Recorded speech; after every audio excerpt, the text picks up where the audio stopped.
La seconde partie de notre débat consacrée à cette 6e conférence de presse de François Hollande. On en a parlé, il a été question de politique internationale, la crise des migrants, la Syrie avec le lancement demain de ces vols de reconnaissance au-dessus du territoire syrien. Mais il a été question également d'économie, parce que l'économie, le chômage, c'est quand même la première des préoccupations aujourd'hui des Français. Le chef de l'État qui a annoncé des baisses d'impôts à hauteur de 2 milliards d'euros. Et ça concernera 8 millions de foyers. On écoute François Hollande. Le pacte de responsabilité avec les allègements de charges et de prélèvements va se poursuivre en 2016. Son évaluation sera faite, comme il avait été prévu, avec les partenaires sociaux. La politique de baisse des impôts, qui a été initiée en 2014, amplifiée cette année, sera poursuivie en 2016. Plus de 2 milliards d'euros y seront consacrés. 8 millions de foyers seront concernés. Jean-Sébastien Ferjou, c'est plutôt une bonne nouvelle, cette baisse d'impôts. Après toutes ces hausses, une baisse. Oui, effectivement. Ce qui serait une meilleure idée, ce serait qu'il nous explique comment il compte l'inscrire au budget. Parce que les 2 milliards, ils étaient prévus l'an passé.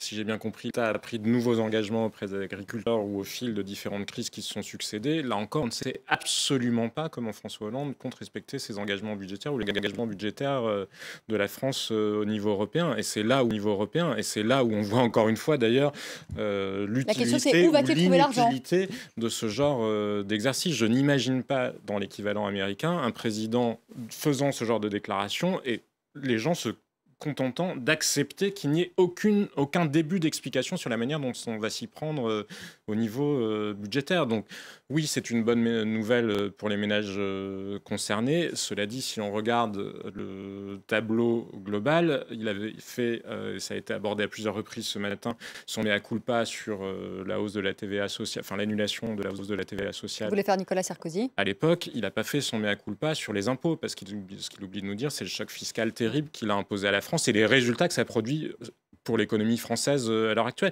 Et c'est tout le paradoxe, d'ailleurs, parce qu'il évacue tous les sujets. Il en parle plus beaucoup. Il parle un peu du pacte de responsabilité, comme ça, on va le continuer. Mais oui, derrière ce pacte de responsabilité, c'est pas très clair non plus, parce qu'il y a encore 15 milliards qui doivent être versés. Alors, est-ce qu'il va les donner, ces 15 milliards, aux entreprises, comme ce qui était décidé au départ, ou est-ce qu'il ne va pas le donner aux entreprises, comme le demande l'aile gauche de son parti ? Précisément, ce serait une bonne nouvelle. Ça pourrait être une bonne nouvelle si on avait une vision claire. On n'a pas de vision claire de ce qu'il veut faire. Il a annoncé une deuxième loi Macron, ou une loi, je ne sais plus quoi, sur les opportunités économiques. Même chose, qu'y aura-t-il dedans ? On ne sait pas.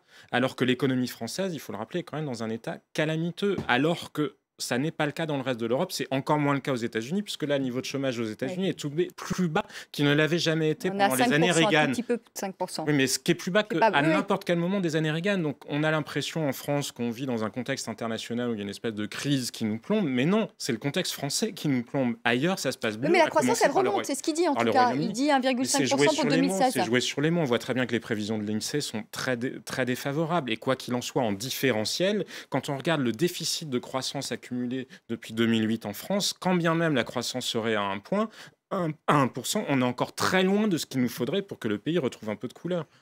Carole Bargeon, vous êtes d'accord avec Jean-Sébastien Ferjou ? On ne sait pas où il va trouver finalement cet argent. Il fait des belles annonces, mais où est l'argent ? Donc, en plus, c'était pas tout à fait une nouvelle, je dirais. Une annonce. Oui, il l'avait déjà. Puisque on le savait déjà, si j'ose dire. Enfin, il y avait eu vraiment énormément de fuites, etc. Bon. Et ensuite, au moment où il faudrait précisément décliner, être plus précis, rentrer un peu dans le détail, dire bah voilà, du coup, on va réduire telle ou telle dépense. En réalité, on n'en sait rien. De même, en matière sociale, où il a dit, alors il a quand même dit qu'il ne toucherait pas à la durée légale du travail. Donc on comprend qu'on ne touche pas aux 35 heures. Contrairement à ce qu'avait laissé entendre, on s'en souvient, Emmanuel Macron, ce qui avait quand même provoqué la fureur des socialistes qui étaient réunis à La Rochelle. Bon, mais de l'autre côté, il marche toujours, c'est toujours un peu comme ça, hein, c'est toujours un peu sur deux pieds. Et de l'autre côté, il dit on va, je ne sais plus quelle est la formule, rendre plus lisible le code du travail. Qu'est-ce que ça veut dire ?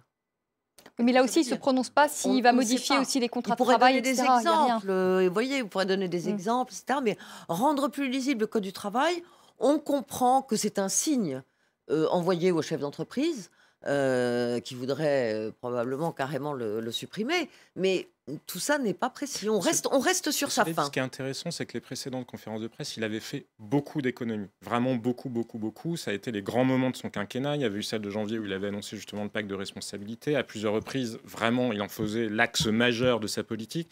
Là, il est quand même très en retrait. Peut-être a-t-il fini par comprendre, d'une part, qu'il avait pris des engagements qui étaient un peu inconsidérés sur la croissance ou sur la courbe du chômage. Et au-delà de ça, surtout que, mais Frédéric pourra me corriger ou le confirmer, que l'économie n'est pas forcément de toute façon le terrain le plus favorable à un président de la République qui entre en campagne de réélection parce que les gens veulent plus entendre parler de valeurs que d'économie. Oui, même si en cours de campagne, le bilan finit par s'imposer. On a vu comme le bilan de Nicolas Sarkozy avait été son boulet en 2012, ça en prend le chemin pour François Hollande. Même sur la baisse des impôts, il prend malgré tout un risque. Il y a une relation à l'impôt qui a été très singulière pendant ce quinquennat. Là, vous le rappeliez tout à l'heure, Jean-Sébastien Ferjou, la première chute de popularité de François Hollande, le fait qu'il passe sous les 50% de satisfaits dans le baromètre IFOP-JDD, c'est septembre 2012, après l'annonce du choc fiscal. L'année d'après, c'est théorisé un peu maladroitement par un de ses ministres, Pierre Moscovici, qui parle de ras-le-bol fiscal.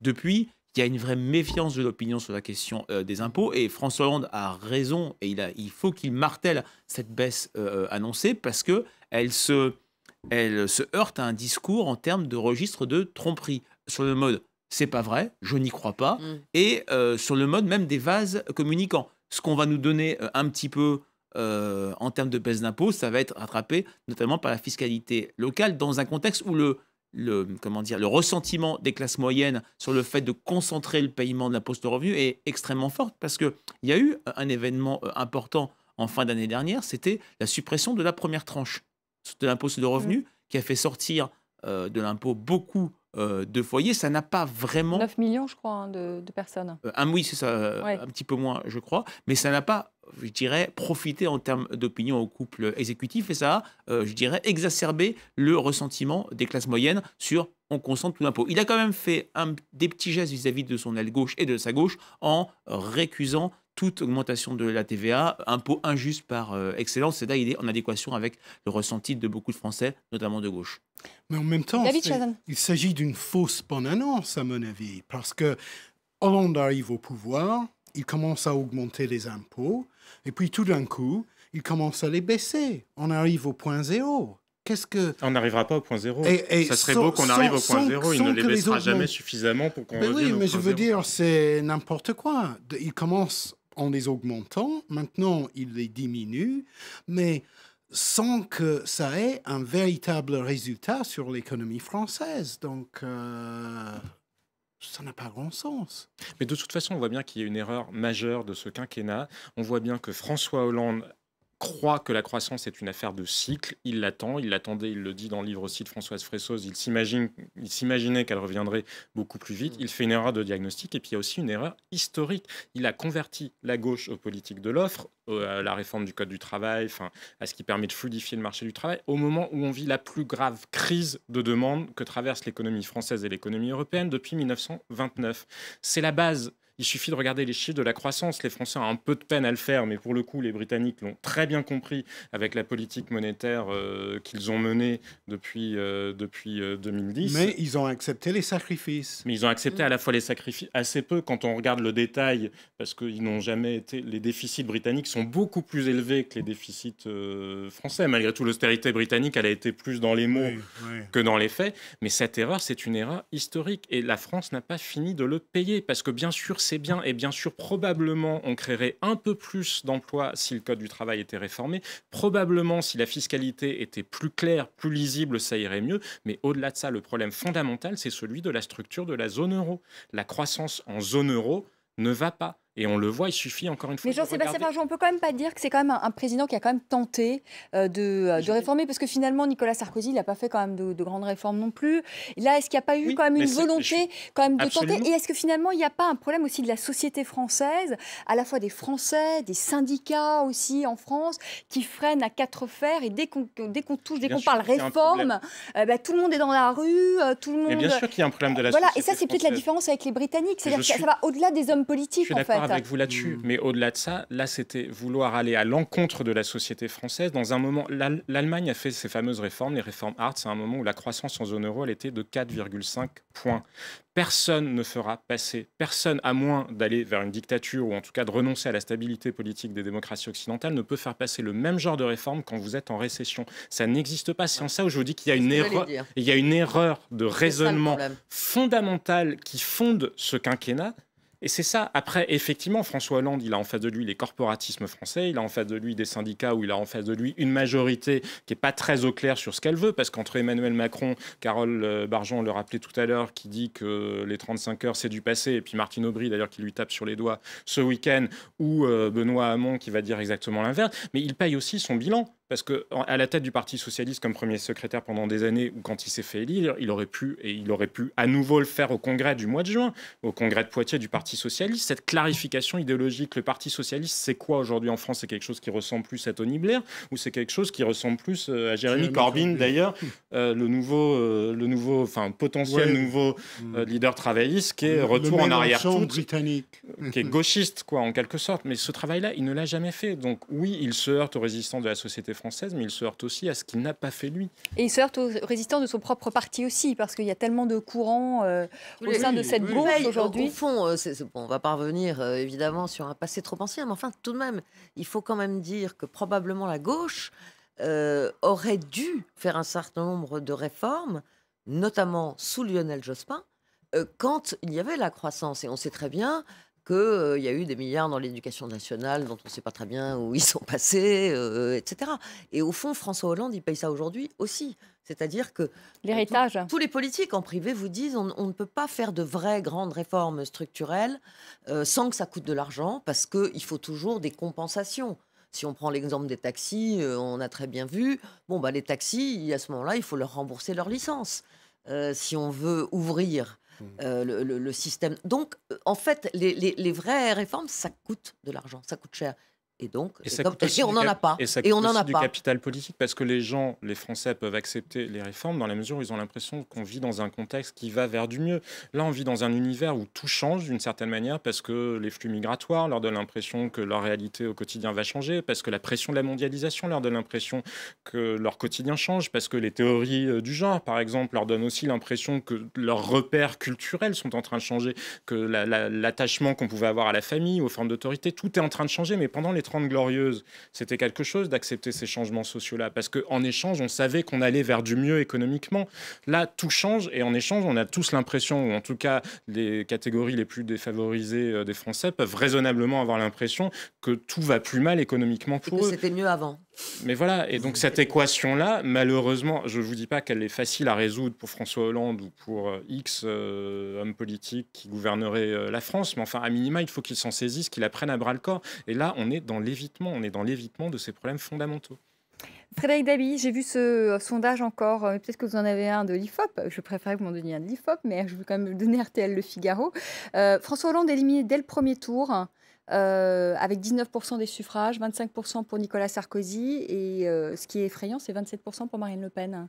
Oui, mais c'est vrai que c'est un sondage qui est en continuité avec d'autres sondages d'intention de vote. Bien sûr, il faut être extrêmement prudent. La présidentielle, c'est extrêmement loin. L'offre électorale n'est pas tout à fait connue. Est-ce qu'en cas de victoire d'Alain Juppé à la primaire, François Bayrou sera candidat? Personne ne peut le dire. Mais c'est vrai qu'il y a une vraie constante. Et là, on n'est pas sur une logique de surprise du 21 avril 2002, mais une logique de continuité où le candidat de gauche le mieux placé, en l'occurrence François Hollande, est systématiquement, dans toutes les enquêtes, éliminé du second tour. Et là, ce n'est jamais arrivé. On a eu en 2010-2011 un Nicolas Sarkozy fragile, parfois se trouvant troisième derrière Marine Le Pen, mais la plupart du temps qualifié, même s'il était systématiquement battu. Ça montre la difficulté d'opinion, c'était un peu notre débat de ce soir que connaît François Hollande, le scepticisme d'une partie majeure des sympathisants de gauche. Ce qui me frappe dans ce sondage, c'est un autre chiffre, le fait que sur 100 sympathisants de gauche, seuls 50% voteraient pour François Hollande. Dans ce sondage IFOP Figaro pour RTL, sur 100 électeurs de François Hollande du 22 avril 2012, 60, plutôt prenons le chiffre inverse, 40 ne voteraient pas pour François Hollande. Il y a quand même une bonne nouvelle dans ce sondage, c'est la question de pronostic. on l'avait posé en septembre 2014 quand il était au creux de la vague, il y avait à peine 40% des Français qui pensaient qu'ils se représenteraient en 2017. Là, logique de la 5e aidant, effet de présidentialisation suite aux attentats de janvier, une très forte proportion des Français, 70%, 26 points de plus sur un an, c'est beaucoup, pensent qu'il sera candidat en 2017, mais une fois de plus, il aura vraiment une difficulté sur son bilan et sur sa posture de réformateur, même si c'était un de ses angles pendant cette conférence de presse, c'était « j'ai réformé », une posture presque sacrificielle, j'ai réformé jusqu'au bout, mais les Français ne voient pas l'étincelle, et l'étincelle, ce sont les résultats. Jean-Sébastien Ferjou, vous pensez que s'il n'y a pas inversion de la courbe du chômage, c'était quand même sa promesse, il a dit qu'il ne se représenterait pas, vous pensez que finalement les hommes politiques ils disent beaucoup de choses et de temps en temps ils ne les tiennent pas, vous pensez qu'il ira quand même? Qu'il ira quand même, je pense qu'il fera, oui, pour une raison assez simple, c'est que je pense que Manuel Valls n'a pas l'intention d'être candidat, parce que je pense que Manuel Valls se rend compte que pour qu'il puisse être candidat, il faudrait qu'il ait un parti socialiste, pour le coup, qui ait clarifié sa ligne idéologique et qui doit percevoir que ce n'est pas très possible d'ici 2017. Donc je crois que la grande chance de François Hollande, c'est ça. C'est que celui qui pourrait être son principal adversaire n'ait pas envie, en tout cas en l'état actuel des choses, je ne suis pas dans la tête de Manuel Valls, d'y aller. Donc oui, vraisemblablement, il pourra y aller. Et au-delà de ça, ça n'a pas grande importance, ce genre de promesses sur le bilan économique, parce que les électeurs regardent structurellement en avant. On se souvient très bien, Carole Bargeon, il faisait référence tout à l'heure, que les années Jospin avaient été des années de croissance. Pour autant, Lionel Jospin a été éliminé. Voilà, n'a pas accédé au second tour de la présidentielle, parce que ce que les gens voient, c'est l'avenir. Ils regardent un programme. Ce que vous avez fait pour eux avant, c'est bien, mais enfin, ce qui compte, c'est quand même ce que vous allez faire demain, parce que c'est pour ça qu'on vote. Donc, j'ai d'ailleurs jamais compris pourquoi il s'était enfermé dans cette problématique de l'inversion de la courbe du chômage. Carole Bargeon, vous pensez qu'il ira, même s'il n'y a pas inversion de la courbe? En tout cas, il ne donne pas l'impression de ne pas vouloir y aller ce matin. Moi, ce qui m'a frappé, par exemple, c'est quand même pratiquement, dans la toute première partie de sa conférence de presse, il a expliqué qu'il avait fait énormément de choix pendant son mandat, pendant ses 3 ans de mandat, et il les a explicités, et il a eu une phrase qui était « Le Premier ministre aura à mettre en place ses politiques ». Enfin, c'était quand même une manière de rappeler à Manuel Valls qu'il était son Premier ministre. C'était pas je décide et il exécute, comme avait dit Chirac à Sarkozy. Mais tout de même, c'était une manière de remettre les choses un tout petit peu en place. Et donc, je suis le président, je le serai. Il nous a en gros dit ce matin aussi qu'il allait travailler jusqu'au bout. Donc, il fera tout, évidemment. Parce que, comme tous les gens qui sont arrivés à cette fonction, ils n'y sont jamais arrivés par hasard. Et pour eux, un combat n'est jamais perdu tant qu'ils ne l'ont pas mené. Il est assez chanceux, François Hollande. Il est assez chanceux. Il a souvent bénéficié d'effets de chance aussi dans sa carrière. Donc, qui sait? Frédéric Dabi, 75% des Français ne veulent pas de François Hollande comme candidat. Oui, c'est une autre manière de voir cette impopularité. Je partage ce qui vient d'être dit. D'un côté, il était, et puis Carole Bargeon l'a très bien dit, dans une posture sacrificielle. Je gouvernerai, je réformerai jusqu'au bout, refusant, avec parfois des piques vis-à-vis des journalistes, de répondre à la moindre question sur l'horizon 2017. De l'autre, et Jean-Sébastien Ferjou a raison de le dire, c'est assez incroyable, alors que tous ses prédécesseurs, il y avait une sorte de tabou de ne jamais parler d'une éventuelle candidature à un nouveau mandat avant l'échéance finale.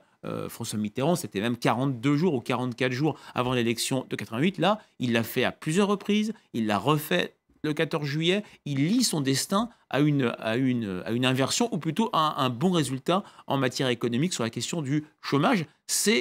Il peut y avoir un doute chez une partie des Français avec cette obstination à lier son destin à un indicateur économique qui est pour l'instant très négatif. David Chazanel, le mot de la fin pour vous, vous le trouvez comment, notre président? C'est le mot de la fin. C'est dur, ça. Et puis, vous avez une minute pour nous dire. Mon jugement professionnel, je crois que la France, effectivement, traverse une mauvaise passe et que M. Hollande, il est évident, vu de l'extérieur, la France a besoin de sérieuses réformes structurelles et je pense que M. Hollande n'est pas le président qui va accomplir ces réformes douloureuses et peut-être que vous avez raison que c'est la société française qui n'est pas prête. Ce sera Nicolas Sarkozy, vous pensez qu'il sera le mieux à même? Il a eu sa chance, M. Sarkozy. Personnellement, je crois qu'il faudrait qu'il y ait quelqu'un d'autre qui essayent. Mais ça, c'est le gros problème, si vous voulez, entre le Royaume-Uni et la France, c'est qu'au Royaume-Uni, il y a un vrai renouvellement de la classe politique, et en France, on a les mêmes depuis 40 ans. Présentez-vous, Vanessa. Voilà. Merci à tous les quatre. Je suis content que ce soit vous qui l'ayez dit. Merci à tous les quatre d'avoir participé à ce débat. Je vous donne cette toute dernière information pour vous dire qu'il y aura un débat au Parlement le mardi 15 septembre sur l'engagement militaire français en Syrie. On accueille tout de suite Karim Yayaoui, tout ce qui a fait le buzz sur les réseaux sociaux. Ce lundi, c'est un œil sur les médias.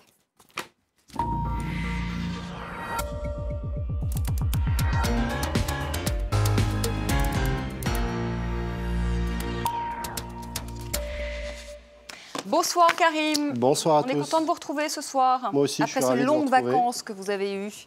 On va reparler de la conférence de presse de François Hollande et on reparle de la question des réfugiés qui a été particulièrement commentée aujourd'hui sur les réseaux sociaux. Alors c'est vrai que ça a été assez commenté, notamment par les politiques. Le site de Ouest France s'arrête un instant sur les commentaires autour de cette conférence de presse, la 6e de François Hollande. Et puis il y en a qui ne sont pas tendres. Jean-Luc Mélenchon du côté du parti de gauche qui ironise. François le Rikiki fait une conf de presse pour annoncer des vols de reconnaissance et 20 000 réfugiés accueillis. Grandiose, point d'exclamation, avant d'ajouter qu'il n'est pas forcément convaincu par ces chiffres.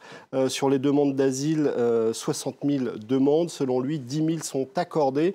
De l'autre côté de l'échiquier politique, Marine Le Pen ou encore Florian Philippot ont réagi. François Hollande avoue qu'il se moque éperdument de ce que pensent les Français sur sa soumission au diktat migratoire euro-germanique. Alors c'est une référence à un sondage qui est paru ce week-end où une partie des Français, une majorité des Français ne veulent pas suivre le chemin emprunté par l'Allemagne en ce qui concerne l'accueil des réfugiés. On reparlera un petit peu de ce sondage si on a le temps. Et puis François Hollande a été interpellé. Est-ce qu'il serait prêt, lui, à accueillir un réfugié chez lui? Alors le journaliste qui a posé cette question avait sans doute en tête le fait que ce week-end, le Premier ministre finlandais a dit qu'il était prêt à accueillir des migrants dans sa résidence secondaire. François Hollande explique qu'il n'a pas de résidence secondaire disponible. Il est à la lanterne. Disponible. Et ensuite, il souligne évidemment que le plus important, c'est la politique menée sur la question et non pas le fait qu'il serait prêt ou non à accueillir des migrants. Alors évidemment, du côté des élus, des politiques, chacun y va de sa petite initiative. Le sénateur PS David Assouline, nous explique le site du Lab, annonce vouloir réserver sa réserve parlementaire pour des associations qui accueillent des réfugiés. Et puis il y a des initiatives et des déclarations un peu moins heureuses, celle du maire Les Républicains de Roanne qui veut bien accueillir des migrants, mais à condition qu'ils soient chrétiens par peur des terroristes déguisés. Il y a eu pas mal de réactions à cette initiative relayée ici sur le site du Progrès. Le journal de Lyon, Daniel Boitier, membre de l'association de la Ligue des droits de l'homme, considère que ces propos sont discriminatoires. Alors il y a les politiques, mais il y a aussi les médias. Rue 89, lui, dédie sa une aux réfugiés. Chaque jour, une photo de réfugiés. Donc c'est clairement le sujet du jour du côté des politiques et des médias. Et ce week-end en France, un sondage qui a été largement relayé par les médias. Alors c'est vrai que ce sondage, on en parle beaucoup. On parle aussi beaucoup de ces manifestants qui étaient favorables à l'accueil des réfugiés, quelques 10 000 manifestants. Il y a aussi ces médias qui relayent les très nombreuses initiatives des Français. Qu'est-ce que je peux faire pour aider? Un article de l'Obs. Et puis, je vous le disais, vous le disiez, ce sondage qui fait couler beaucoup d'encre, relayé ici sur le site de l'Express, un sondage Odoxa, Le Parisien, qui souligne que les Français sont opposés à ce que la France imite l'Allemagne.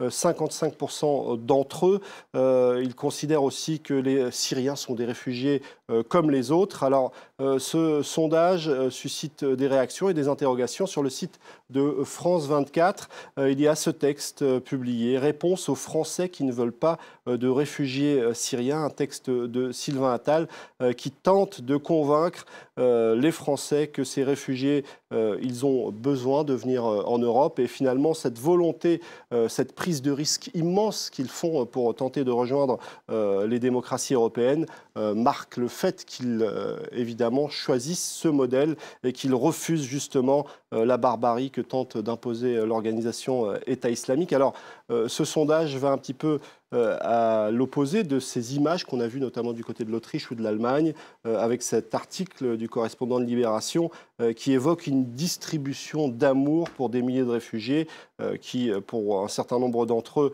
ne resteront pas en Autriche mais iront en Allemagne. Le site du Monde s'arrête sur cette aide d'honneur faite aux migrants. Alors évidemment, ça suscite aussi un certain nombre d'interrogations. Pourquoi l'Allemagne est-elle prête à dépenser des milliards et à accueillir un très grand nombre de réfugiés? Il y a cet article de 20 minutes qui tente de l'expliquer. Alors il y a ces besoins démographiques dont on a parlé très régulièrement. L'Allemagne va avoir un problème de financement de ses retraites dans quelques années avec une population vieillissante. En 2060, les plus de 65 ans représenteront un tiers de la population. Et puis, il y a une économie favorable. Il y a aussi des liens historiques avec la Syrie. Et puis, il y a aussi des vagues de migrants récentes. Il faut se rappeler aussi que l'Allemagne a réussi à réunir la RDA et la RFA.